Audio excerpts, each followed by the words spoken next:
Nobody likes messing around with car dealerships, and you might be able to get a lot more for your car by selling it online. But be sure to avoid these 4 common mistakes that can lead to your used car haunting you long after you've stopped driving it.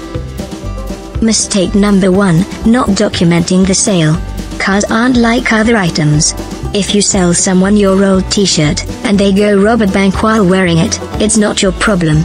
But cars have something called owner liability, which means that if you sell your car, ownership is not transferred until the state has documentation. In other words, if you sell your car without proof, and the buyer crashes it, lights it on fire, or plows right into a shopping mall, you could be found liable because you're still the owner. A bill of sale will prove that you sold the car, and will release you from liability if the new owner gets into an accident before they register the car. A bill of sale will also prove that the car was sold as is, with no implied warranty. That way, the buyer can't later claim that you promised to pay for repairs or that you didn't deliver what was promised. You can also cancel the insurance and registration so the state knows you no longer own the car and has the date of the sale. If you don't have a bill of sale, and the new owner never registers the car, you can be liable long after you last saw it. If there's a lien on the vehicle, it might be mailed to your house. Don't ask us how we know about that one, just trust us that you don't want to deal with that mess. Certain states require a specific bill of sale form, while others allow a generic form. We aren't lawyers, and this isn't legal advice, but it's a good idea to make sure you follow the rules for your state. That's why we've created a full guide to selling your vehicle, which you can find at wiki.ezvid.com or by clicking the link beneath this video. Mistake number 2, not checking the marketplace.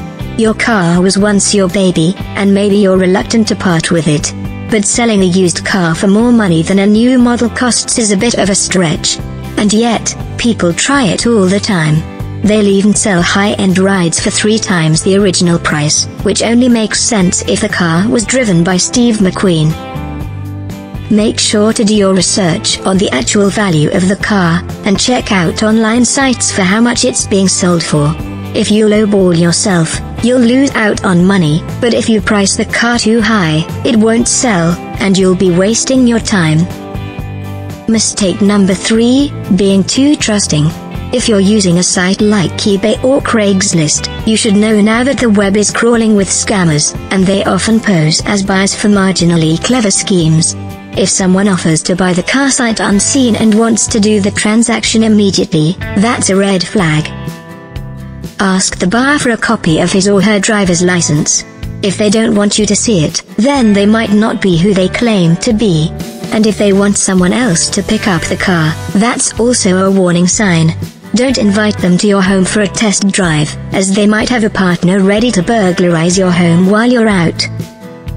Meet them for a test drive in public, and don't let them test drive it alone in case they just drive off. And bring a friend just in case they do. A man in Australia had his car stolen during a test drive when prospective buyers busted out a taser and stole his car, so you can't be too cautious. There's a lot of scams out there, so be sure to read our full guide, which you can find by navigating to wiki.ezvid.com or clicking the link beneath this video. Mistake number 4, not getting the money up front. The wealth of car buying scams extends to the payment step as well. Don't ever take a personal check, and don't agree to let a stranger pay in installments or to switch the payment method on you, because if they don't pay up, you'll have to track them down. A cashier's check is a good idea, but make sure you know the bank, and deposit the money before you let them take the car. A recent multi-state scam involved buying cars with fake checks that by all appearances looked like real bank checks, and by the time the sellers realized they weren't real, the buyers were long gone. PayPal scams are also common, where buyers send emails that look like they're verifying PayPal transactions, sometimes even overpaying by a bit.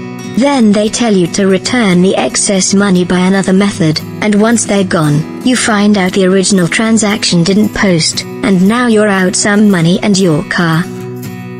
If you do get scammed, it's a good idea to consult an attorney and find out what your options are. But before things get to that point, getting everything in writing is critical so you'll have plenty of evidence to prove the terms of the sale. To find helpful resources, see our full guide at wiki.ezvid.com. Go there now or click the link beneath this video.